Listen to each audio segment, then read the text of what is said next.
Hey guys, welcome back to the channel. Today we are sharing with you our beginner's guide to Amtrak.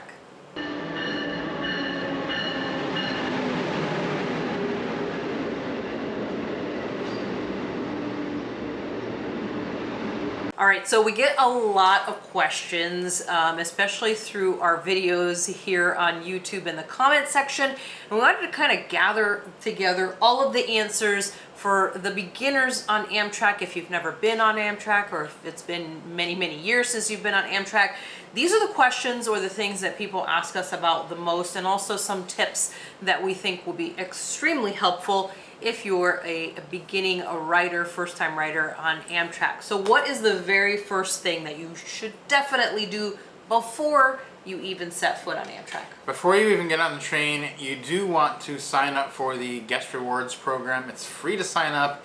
You do it right on their website, and this is how you will start to earn points with all of your rides, and those points can be used to get free rides in the future, which is what we do a lot, and that's how we get free rides and get to travel so much on Amtrak. That's right. It's an awesome program, and like you said, it's free. If you want to earn points faster and maybe even try to earn status, you can always get the Amtrak Guest Rewards MasterCard, and they also have the preferred version as well. You can work on getting status and earning points faster because they give you more points if you have the card when you use the card to purchase it, and you get a lot of perks in between, like getting access to the lounges and different things like that. So definitely sign up for the Guest Rewards program. Again, you don't have to get the credit card, but if you want to earn points faster, you can do that. All right, the next thing that you need to do is to plan your route out carefully. You don't want to just pick two indiscriminate cities and say, oh, I want to go from Tucson to San Francisco, because that may not be a great route for Amtrak. So in other words, to get from Tucson to San Francisco, you do have to do three things. You got to get on in Tucson, then you got to go to LA, you've got to do a pretty long layover in LA, go all the way up to Emeryville, and then get on a bus to go to San Francisco. So that's like a three-legged trip with multiple layovers. It's not great, even though that's not a very far trip. But another way you could do it is just like, say, if you want to go from Chicago to Seattle, if you picked that, you'd be lucky because that's just one train the whole way. And on the Amtrak website, it's very difficult to find out what routes are one train and what routes you're going to have to switch trains all over the place. So we have put together a map that we have shared on our website. We'll link it in the description. And all the routes are color-coded. And so you want to stay on one route for as long as possible, because that is going to definitely make your problematic connections a lot less than if you are changing trains. Exactly. That is so important, because also you're going to get fewer opportunities for parts of your trip to get canceled. If you're on just the one train, you have much better odds of it working out really well for you. Exactly. Next two are going to kind of go together, and that is Amtrak trains are almost always late, unless they're in the Northeast Corridor.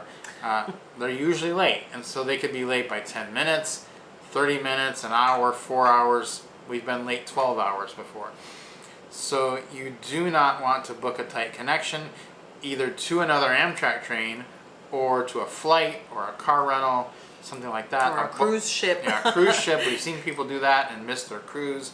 And Amtrak trains just plan on it being late. And if you go into that thought process that this train is going to be late, I don't plan anything for that day. Once you are late on the train, you'll just kind of treat it like, oh, I get free time on the train, because it's just going to be extra good experience. But if you're kind of watching the clock and you've got a car rental or a flight you got to get to, you're going to be stressed your entire vacation, because multiple times we've left late. And so if you leave late, you're going to be late the whole way, and you're just going to know you're going to be late getting in. Yeah, definitely. And then the one that goes with that is if you have a layover, book a hotel. Don't just think to yourself, well, I have a layover, I've got an hour to get to my next train. I'm going from Seattle to Chicago, and then when I get to Chicago, I have an hour before I got to get on my next train. just stay the night in Chicago. It's going to be so much better for you. You'll get to see something, you get to experience Chicago, and you won't miss your train. And the problem with tight connections is that Amtrak will take care of you.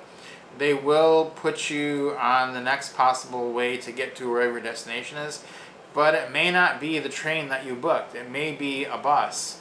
You may be on a couple of different odd trains, and so their responsibility to you is not to put you on the trains you booked. Their responsibility is to get you to your destination, and they can do that any way that they see possible. So we've seen people have to get off a train early, get on a bus, ride for 9 hours, and then to catch another train that would get them to their destination. So if you just book your own hotel when you get to the place and the next day get on your next train, we find it to be a lot more relaxing way to travel and you actually enjoy your trip. Yeah, for sure. Another thing that you definitely need to think about, if you are in the sleeper cars, especially if you're in, in any of the sleeper car accommodations, but very definitely the roomette, is you need to know which one of you is going to sleep in that top bunk area. If one of you is claustrophobic, then that person probably is not going to be sleeping on the top bunk. But if you have at least one person that is not claustrophobic, then that person is going to sleep on top. If you've seen our videos, you know that Rob always sleeps on the top because I'm claustrophobic. I cannot deal with sleeping in that small space. But if I was traveling with someone who was like me as well, then that's going to make it really challenging because one of you have to sleep in that top bunk. You need to know ahead of time if you are going to be able to, one of you is going to be able to do that, because otherwise what you can do is you can book 2 roomettes and that way each of you can sleep on the bottom.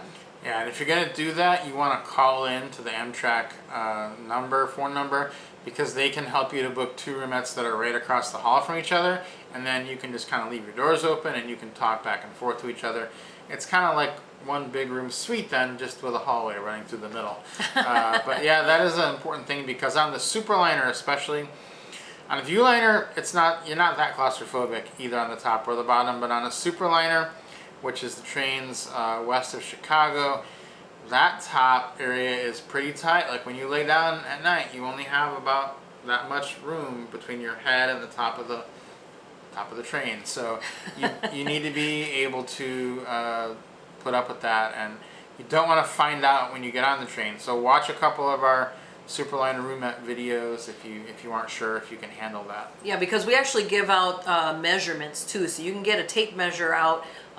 If you watch our All Rooms Reviewed, we tell you how tall, how deep, wide those beds are. So make sure you get your tape measure out and actually measure that out and see what you think about that, because it is actually much smaller even than it looks, so it's pretty tight.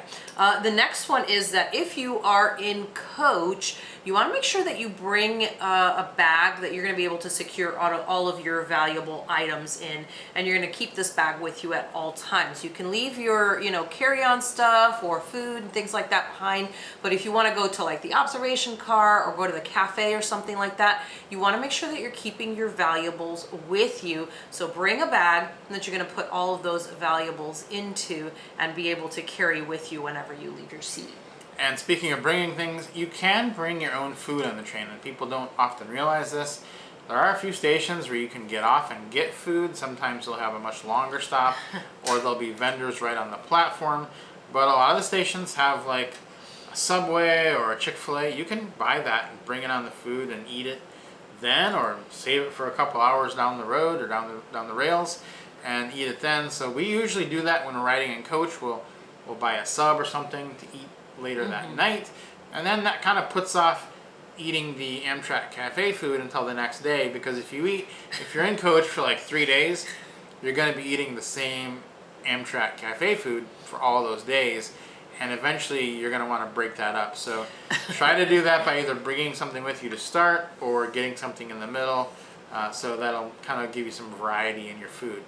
Yeah, next one is that the observation car is for everyone on the train, for coach passengers and for sleeper car passengers. It's for everybody. It's kind of like the middle melting ground. Usually it's kind of like the meeting place. It's also where the cafe snack car is as well, down below. So it's the perfect place for everyone to just kind of come and hang out. And especially this place is great for checking out the views too, because a lot of the seats face out towards the windows, so you can look straight out without having to crane your neck to look out the window from your seat. And then there's also tables back there, so if you wanted to sit and either get some work done or lay something out or whatever, or play some games with some fellow passengers, you can do that in the observation car, but it is open to everybody.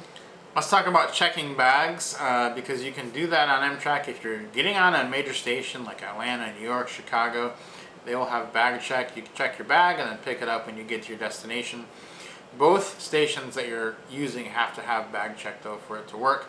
On a Viewliner, we always check our bags. Those are the East Coast routes, because there's very little space in the Viewliner to put your large suitcase if you get on and try to keep it with you. On a Superliner though, there's always plenty of space to put it because they have huge baggage racks in the cars. So on a Superliner, we don't ever check our bags, because when we get off the train, we want to just have them and be able to go, instead of having to go in the terminal and wait for the baggage unloading to happen. It can be a half hour before you get your bags. We'd rather just start walking to our hotel. So on a Superliner, we keep everything with us all the time. Yeah, and it's specifically very important if you're in the sleeper cars. In a Viewliner, you're gonna have nowhere to put that bag. At least in the coach cars, you've got the racks to put that on, but in the sleeper car, you're kind of out of luck if you have your big bag, your big check bags with you. The attendant might be able to help you out, but they might not, because there might not be extra space if it's a full train. So definitely keep that in mind. If you're on a Viewliner, you want to try to go ahead and check your bag, specifically if you're in a sleeper car. And if you're on a Superliner, you can keep your bag with you, no problem. Yeah, the next one is that Amtrak is not like an airport. You don't have to get to the airport. You have to get to an airport 2 to 3 hours ahead of time. You don't need to get to an Amtrak train station 2 to 3 hours ahead of time, because what happens when you get there, if it's a smaller station, you're just going to walk through and walk right out to the platform and wait for the train, and it's not going to leave early. So if you're there 30-45 minutes ahead of time, you're fine. At a bigger station, you need a little bit of time to find the platform. Something like Chicago, you'll need to figure out which train track you're on, and there's a lot of them, so you got to find that. So you do want to get there about 45 minutes ahead. A small station, there may be only 1 or 2 tracks, and it's one or the other. So you just have to figure that out. It's either track 1 or track 2. Yeah, it won't take you very long to figure that out. So you don't need to get there 2 hours ahead of time. Yeah, and the other thing about that too is that some of the smaller stations don't even open till 30-45 minutes before the train leaves anyways. So those doors might be locked and you may be stuck just sitting out front waiting for them to open up. So definitely don't get there 2 to 3 hours ahead of time, because you don't need to do that at the Amtrak train stations. Or it may just be an unmanned station and there is no building to go in. So that, if you're at a small one, that could be the case too. Let's talk about tipping, because we get a lot of questions about tipping, and tipping is generally done by people in sleeper cars, and there's 2 people you'll usually tip, maybe a third, but you're going to tip your room attendant. Generally, we always say $5 to $10 per person per night, and then you're going to tip and you can do that at the end, because your room attendant won't switch the whole ride. And then you're going to tip the dining car attendant. We do that per meal, $3 to $5 per meal, and we do that after every meal, because your dining car attendant will probably switch from meal to meal sometimes. You can also tip your cafe attendant a couple of dollars if you go down there and get something and you really liked their service, or they were very friendly to you. That's another person that people do generally tip. Yeah, they usually have a little jar out in front, so people, I think generally from what I've seen, tip $1 to $2 depending on what you've bought. and the service. Some cafe attendants are super, super fun and super, super helpful. They're all nice, but some of them kind of, go above and beyond. So that's definitely worth something extra. Yeah. Stay near the platform on fresh air breaks. Don't be wandering off on these 15-minute breaks, because the train will leave without you. They'll blow that horn, they'll yell all aboard, and if you're not aboard, you'll be getting on the train tomorrow. And that's just going to be a long night, and you're going to miss a lot of stuff. So don't think that this is a situation where they're going to wait for you if you're not nearby. They will not wait. Yeah, that's we've seen people get left behind. There's actually like little stores and a couple of the fresh air break stops that you can run in and go grab stuff, but so many people go in and the line is so long that people don't have time to get through the line, and they blow that horn and they say all aboard, and people go scurrying like little ants running back to the train, and some people don't even hear it, and it's a whole mess. So definitely pay attention when you get off for fresh air break. We always try to just walk up and down the platform as best we can. That way we're right near the train, we can hear the horn, or we can hear the all aboard and hop right back on with no problems. Another question we get a lot is, are there microwaves to warm food up? So I mentioned you could bring like a sub with you. Can you warm it up once you're in there on coach or even in a sleeper car? And the answer is no. There's no microwaves. So you do want to plan your food out a little strategically. That is why we get subs that can be kind of eaten cold, because there's just no way to warm anything up on the train. So don't think you're going to be able to bring something and warm it up and have it taste like you want there, because that's just not going to be the case. Yeah, and then one for sleeper car passengers, and that is to bring an overnight bag. So if you're going to be checking your bag, or even if you're going to be putting it down on the luggage rack, you want to have an overnight bag that you keep with you in your room with like toiletries and change of clothes and things like that. Something small that will fit underneath the seats and underneath the lower bunk beds, so that you still have plenty of space in there. Just bring something nice and easy. We also have recommendations for those bags on our website, groundedlifetravel.com, where we share all of the items that we think are best to bring with us, right? Mm-hmm. Yeah, so check that out if you want. Otherwise, we hope these tips have been very helpful and that you'll enjoy your next Amtrak trip, whether you're in coach or sleeper room. I think you're going to love either way. Yeah, if you have any more questions, first timers, leave those down below in the comment section. We'll see you guys next time.